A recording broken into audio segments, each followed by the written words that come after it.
Are you ready to connect?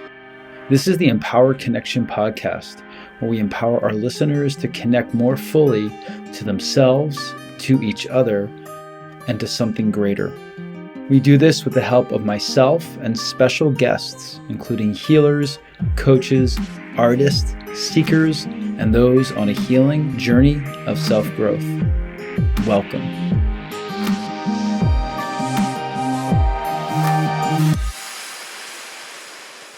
Hello, what is up, everyone, and welcome back to the Empowered Connection podcast. My name is Damodar Cordua, relationship and life coach and yoga wisdom teacher. Really happy to be here and thankful for some of your precious time. The theme of today's podcast will be, what can we do on our own individually to help out our ability to navigate relationships more masterfully, with more success, with more connection, with more intimacy, with less difficulty, less conflict, less struggle. Now, if you're in a partnership and you want to work with your partner on some great transformative tips and tools, practice them in real time, learn some perspectives from me, reflect, connect, please join me for my online workshop for couples happening pretty soon. I think tomorrow is the day it starts. So basically 3 Wednesdays, last Wednesday in March, and then 2 Wednesday evenings in April. Check out the end of the episode of the show notes for your 20% off discount. I promise this will help your relationship, wherever it is, flourish to its highest, utmost potential. So today I'd love to talk about, what can we do as an individual to create more relational resilience, awareness, strength, fortitude. I'm going to list a few of them. One thing that we can do individually on our own to become better at relationship is to take the time in our life to zoom out. Okay, to take the time and zoom out and see our lives almost as though our life was a narrative, like a book. One of my old friends from high school would always say this to me. My best friend from high school, if he's out there, maybe he'll hear this. He would always say, I love to look at my life like it's a novel.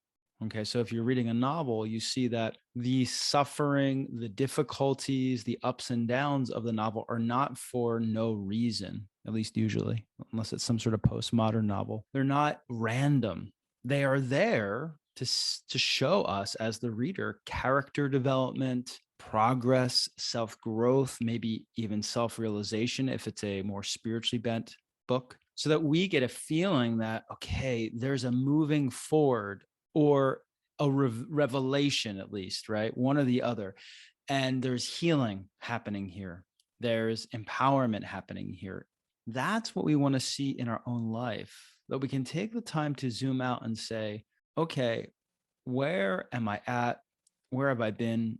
How am I growing? How have the things that have happened to me happened for me in such a way that I am learning from them and growing? So if we can ongoingly see this perspective, this sort of strategy in our life play out, we will always be moving forward. And if you're in a relationship, you need that. You need that ability to zoom out and see, where is my relationship at? Where am I at in relationship? How have things changed? How have I grown? How have I not grown? What are the roadblocks? For some people, and usually, and probably not you if you're listening to the podcast, but for some people, that never happens. And this attitude of, well, things will just take care of themselves, or, I'll just survive. I'll just get through this without reflecting on it, right? Without seeing a larger picture. If that happens, that's a severe limit to relational health. It's a really big glass ceiling. If it's okay, I don't know, we'll just let, we'll take care of itself. Just time will tell. No, just like a character in a novel, if you have the ability to see what happened previously, where am I headed? Where are we headed? How can this struggle lead to my and our, as a couple, empowerment and ultimate success down the line? Really powerful perspective. So if you're not giving yourself that, please start regularly. If it's weekly, zoom out and take stock. Now, a corollary tip to that is to start to get connected. And, frankly, I didn't get connected to this until I was in my late 30s, or mid late 30s. I thought I was connected, but I wasn't. Start getting connected to your childhood and the developmental situations that birthed you, meaning working with your hurt, or some might call it trauma, from when you're younger, and learning how you bid for connection and how you received or didn't receive love and connection when you were younger. If you haven't explored this, if you're in a relationship or not, now is the time. If it's with a coach, if it's with a therapist, or even if it's on your own, there's lots of great books out there and lots of great ways that you can start to slowly dip your toes into the process of becoming much more aware of, how did I learn to love? Because you have a blueprint that was created at a younger age. And a lot of that blueprint stays, okay, during those developmental years. It's such a strong imprint upon our consciousness that the blueprint really stays and moves forward, and it repeats itself in primary relationships. This is really like couple wisdom 101. Okay. So if you don't know this, you got to start getting into it. That those early experiences of how we got love or didn't get love play out again later with our partner. So we can start to see the dynamic as it happened early on and start to take ownership of it, not to become a victim of it and say, well, this is just how I am, but rather to see it clearly and create some authorship, meaning, okay, something like this happened when I was younger. My dad or my mom wasn't there for me, or they were very aggressive, or they were passive, or they were absent, or I had to do this, this, and this to get love. I had to betray myself. Our task is to start to see those patterns when they were happening early on, and now to take the time to heal them.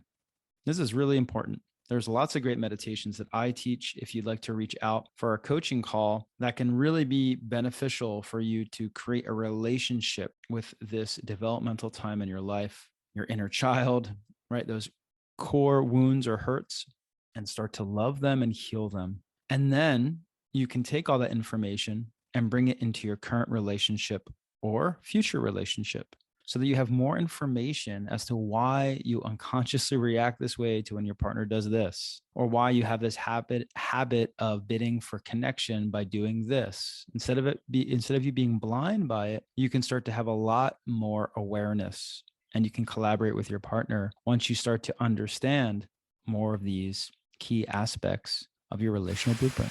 So tip number 3 is connected to tip number 2, and it is about our relational blueprint and how we were raised, what the setting was like with our primary caregivers, and some experiences that we might have had going forward from that developed into a way of attaching to others. This is called attachment science. And it's really commonly used now by most coaches, by most therapists when dealing with relational dynamics. It was started in the 1950s by John Bowlby.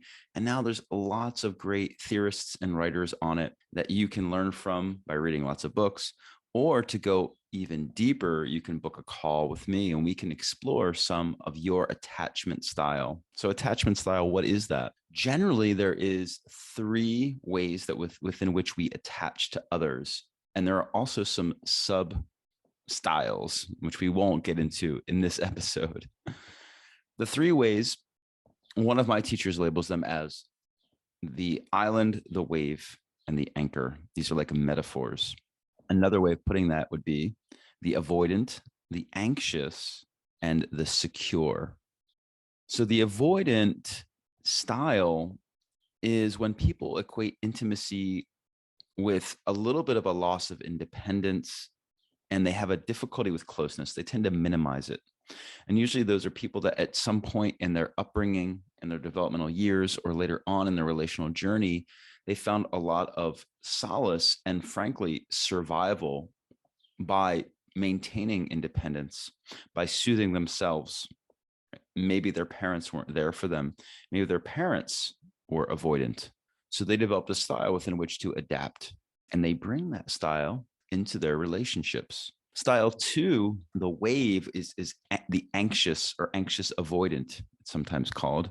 And this style is often preoccupied with relationships. So it's like, if you think of a wave, there's like a pursuance, there's like a moving forward intensely. They tend to worry about a partner, about, is love going to happen? So sometimes there's a moving forward, a pursual, and then a retraction, and then a pursual. So there's a lot of maybe obsession over relationship, worry, anxiety over, is this other person going to love me right now or not? I have to pursue them. I have to make sure that they are loving me. So as you could imagine, that could be very precarious in a relationship if one or both parties are feeling very anxious about the other's love and constantly worrying, constantly bidding for attention in a way that could be seen by the other person, especially if they are avoidant, as being too much, as being overwhelming, right? So this is really important to see if you have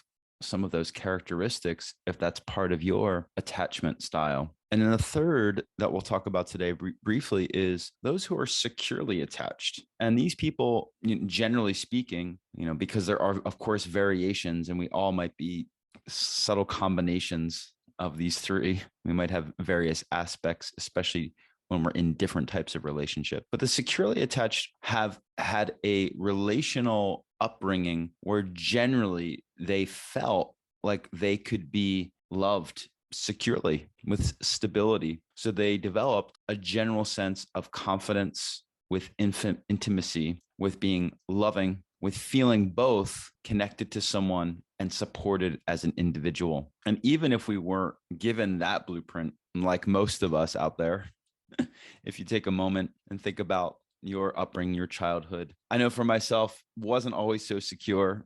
We all have our shit, so to speak.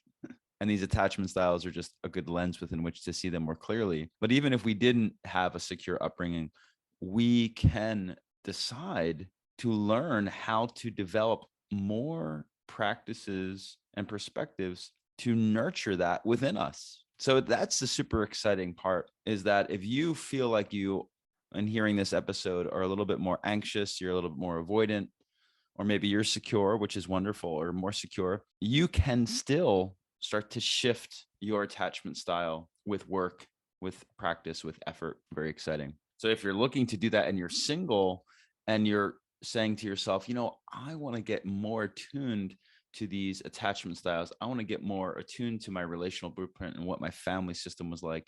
I want to get more attuned to my life as a narrative, as a book, as a self-relational, self-reflective story of growth, not of randomness.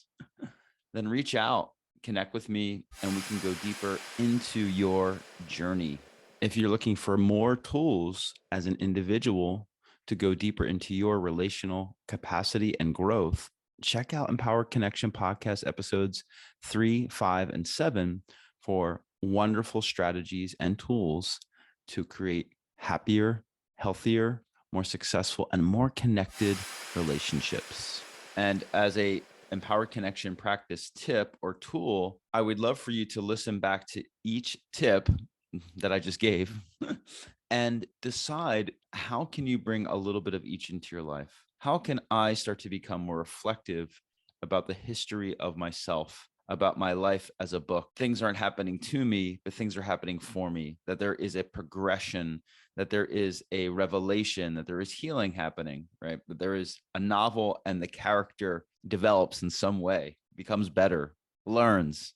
And then how can I take some time to just reflect and go back into how I was raised and what was it like? What did it feel like? What were some of the dynamics that were happening? This can be very difficult. If you're moving into this realm, take it slow, reach out to a professional and start the process of seeing where you were hurt, seeing where you're empowered, seeing your struggles, seeing your relational blueprints. And to go further into that, take the time to explore what was your attachment style like? So based upon what I talked about, reflect and see, was I someone who was very avoidant? Do I, to this day, fear intimacy? Do I have a lot of independence? Do I feel like too much intimacy drives me away and I can't deal with it? Or do I feel like I crave intimacy and I become anxious and worried and obsessed over it, and then maybe retract and then crave it some more like a wave? Or do I feel fairly secure and stable in my ability to both be an individual and to love others?